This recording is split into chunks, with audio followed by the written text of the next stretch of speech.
What's up, YouTubers? Mr-Mechraven here, back again with another video for you boys and girls out there. Now, I did a video previously called My Gaming Setup, and it's been a while since I did that video. So I thought I would do a follow-up video, an update, showing you some of the kit that I use now when I'm playing games or editing videos. So I thought I'd show you around my little man cave and show you guys and girls some of the kit that I like to use when I'm playing games, editing videos, and generally doing anything PC related. So there's the actual system, and we'll get onto that probably last thing. But I'm going to show you around the rest of my desk.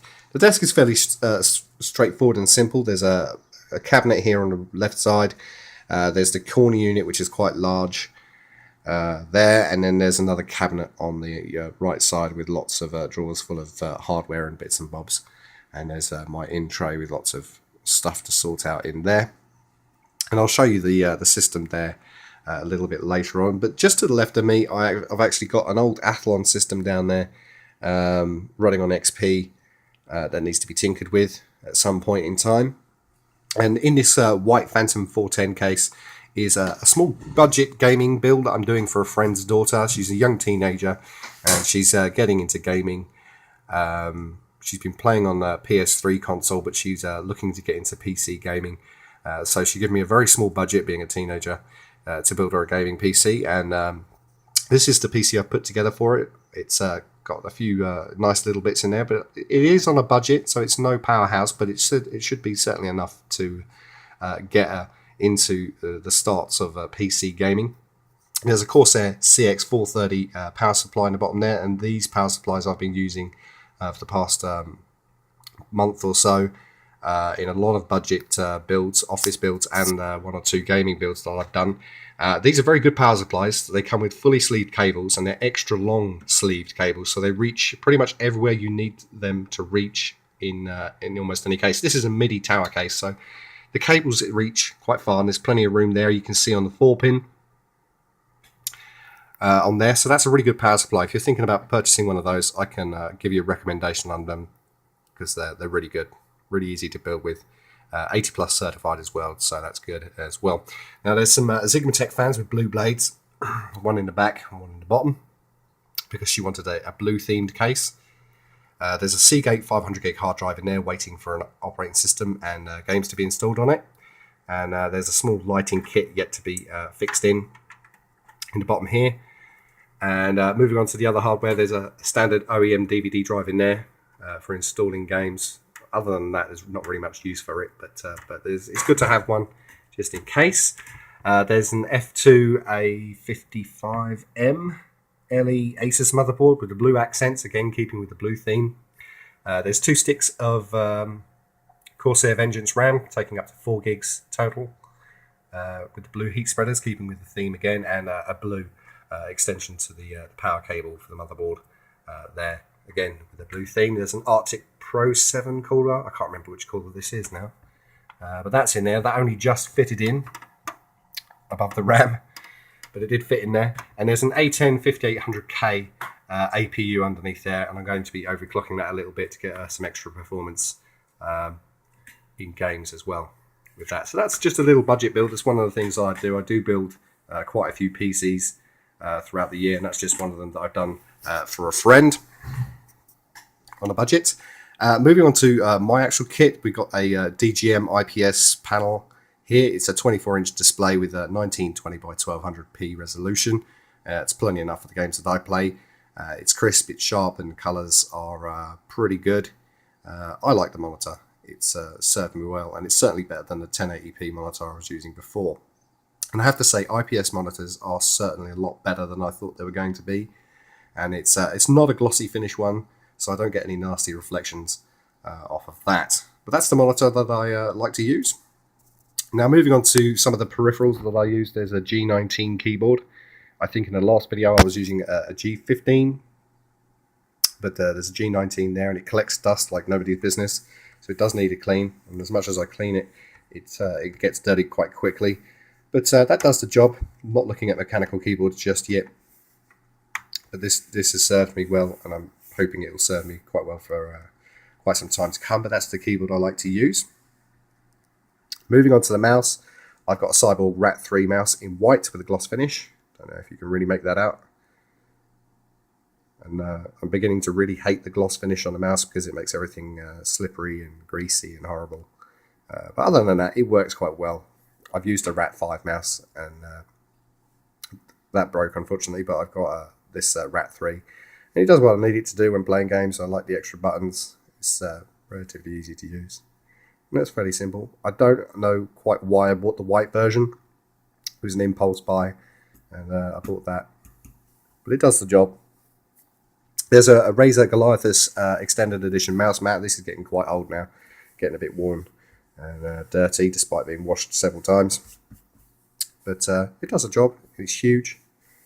Probably not as big as like a Boogie Bug mouse pad, but it's certainly big enough for me. And just over here is the QPad QH85 headphones. There's a quick review that I did on my channel. If you want to go and check that out, these are really good headphones. Really comfortable. Sound-wise, it's really good quality. But yeah, if you want to check out what these are all about and what these are like, then check the video on my channel. There's a quick review of them on my channel, and they're really good as well. There's a couple of speakers here. These are just cheap speakers I picked up from the local supermarket. They do the job. Most of the time I use the headphones, but when I don't use the headphones, these are the cheap little speakers that I like to use. Fairly straightforward and simple. And of course there's an Xbox 360 controller there for when I'm playing games like Dead Rising 2, Devil May Cry, Need for Speed, Grid 2, and any games that are a lot better off using a controller. So fairly straightforward and simple little Xbox controller there. Now moving into the PC itself, I have to zoom back a little bit here. This is an NZXT Switch 810 case in black, and it's a full tower case, so it is really big. I like it, but it is huge. It is absolutely massive. We're going to start off at the bottom. It is a bit dusty in here. There's a 140mm fan in the front and two 120s, and they're all drawing in nice cold air into the case from the bottom. There's an OCZ Agility 3 SSD. That's the same one that I did a quick review on my channel. You can check that out if you want to. And this is still going strong. And I've punished the hell out of it, and it's still going. So there's no reason to change it out just yet, because it's still going. If it ain't broke, don't fix it. There's an Antec HGC 750 watt power supply in there. There's four 12 volt rails with 40 amps each. So there's plenty of juice coming from that power supply should I need it, but it runs along quite nicely. It's quiet. It provides very stable power supply with low ripple. It's 80 plus certified. And there's not much else to say. It doesn't match the rest of my case with the little red accent on it, but other than that, it does what it's supposed to do. It powers my PC with plenty to spare. So that's all good. There's a Corsair H110 all-in-one cooling unit there with a 280mm rad in the roof. And that's got two of the stock fans drawing cold air through it. And the battery's about to die. So that's the cooling unit in there. Another cooling fan in the back. There's two sticks of Kingston Beast HyperX memory in there, 8GB kit at 2133 MHz. There's a Gigabyte UD3H motherboard. It's not meant for overclocking, but it does overclock quite well, and it's got plenty of overclocking features. And it looks quite good too, with the blue and silver accents on the heat spreaders there. Now underneath that cooler is a Core i7-4770K at 4.3 GHz daily. I have had it clocked up to 4.6 without too much trouble, but it does produce a lot of heat, as is now quite well associated with Haswell CPUs.